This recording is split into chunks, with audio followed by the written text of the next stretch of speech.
હવે જે ભણવાના છે એ છે હાર્મોનિક રિસ્ટ્રેન્ટ રિલે. આ ફક્ત ને ફક્ત મેગ્નેટાઇઝિંગ ઇનરશ કરંટના પ્રોટેક્શન માટે ડિઝાઇન થયેલી રિલે છે. આ રિલેની અંદરમાં આ આપણું પાવર ટ્રાન્સફોર્મર છે. હમણાં મેં ખાલી સિંગલ ફેઝની એક સર્કિટથી જ બતાવ્યું છે, પણ આમાં આવું 3 ફેઝનું ટ્રાન્સફોર્મર હશે. સ્ટાર કે ડેલ્ટા અથવા તો ડેલ્ટા ડેલ્ટા ડેલ્ટા સ્ટાર જે બી કોમ્બિનેશન હોય એ એની અંદર હોઈ શકે છે. જો ધારો કે આ પ્રાઇમરી સાઈડ પર આપણી ડેલ્ટા હોય તો એની સીટી કયા મોડમાં કનેક્ટેડ હશે? સ્ટાર. આ મારી સેકન્ડરી ધારો કે સ્ટારમાં હોય તો એની સીટી ડેલ્ટામાં.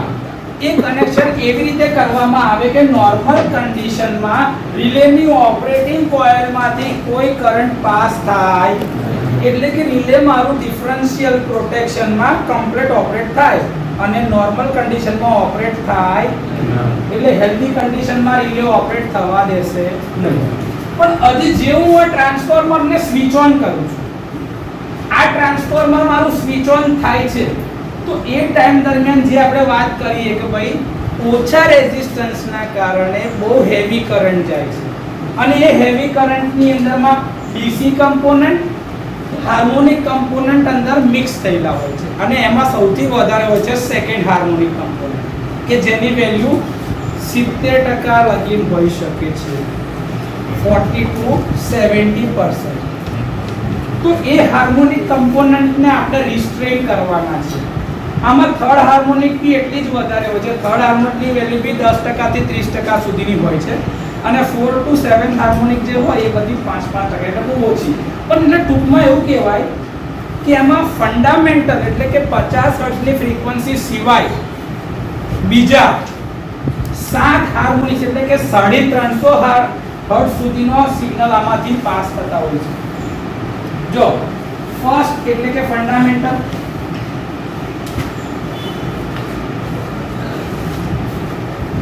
ફંડામેન્ટલમાં 50 હર્ટ્ઝ, સેકન્ડ હોય તો 2 into 50 એટલે 100 હર્ટ્ઝ, થર્ડ હાર્મોનિક હોય તો 150 હર્ટ્ઝ, ફોર્થ હાર્મોનિક હોય તો 200 હર્ટ્ઝ, ફિફ્થ હાર્મોનિક હોય તો 250, સિક્સ્થ હોય તો 300 અને સેવન્થ હાર્મોનિક હોય તો 350.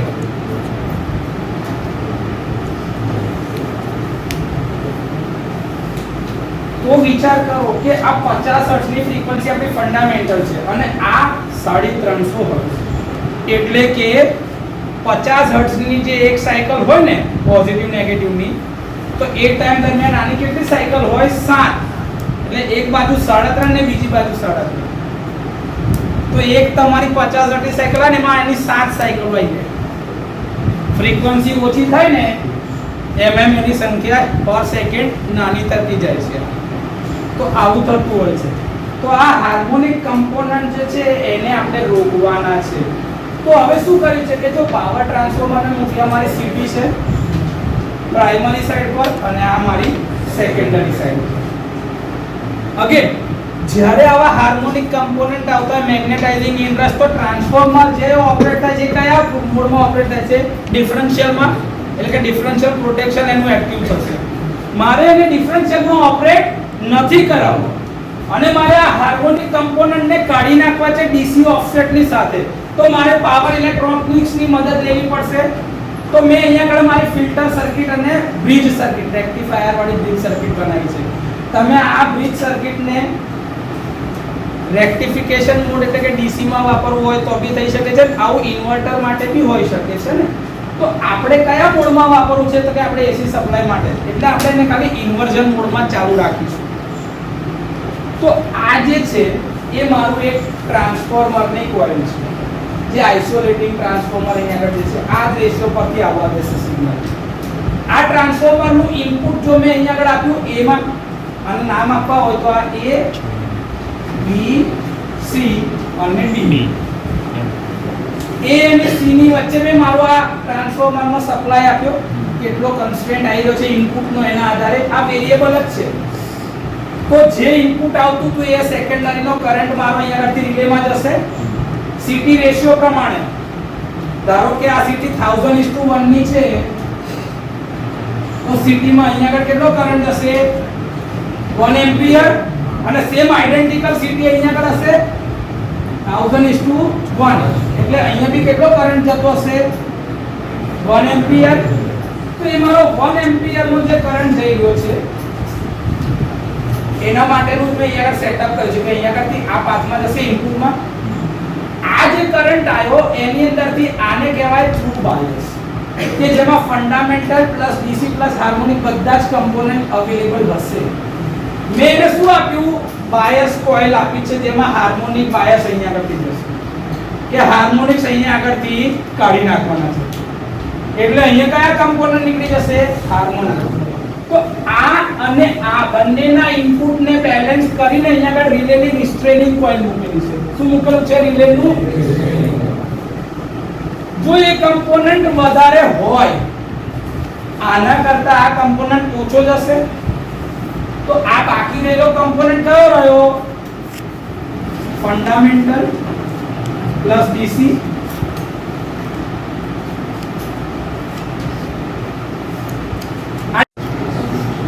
આ ફિલ્ટર સર્કિટ જે તમે સમજી રહ્યા છો એની જગ્યાએ તમારી આરસી નંબર સર્કિટ બી હોય છે જે હાઈ વોલ્ટેજ માટે પ્રોટેક્શનમાં મૂકવામાં આવે છે જે કરંટના વધારાનો વિરોધ di/dt અને dv/dt પ્રોટેક્શન માટે આપણે પાવર ઇલેક્ટ્રોનિક્સમાં જોયું છે. આ એ જ પ્રકારના પ્રોટેક્શન માટે મૂકવામાં આવેલી સર્કિટ છે. ડીસી ને કાઢી નાખશે અને એસી સપ્લાય આગળ જશે કયો ફંડામેન્ટલ. જો આ કમ્પોનન્ટ વધારે હોય તો રિલેની રિસ્ટ્રેનિંગ કોઇલ ઓપરેટ થાય જ નહીં. એ શું કહેશે ઓકે ઓપરેટ થવાનું કેમ કે હાર્મોનિક કમ્પોનન્ટ છે રહેવા દે.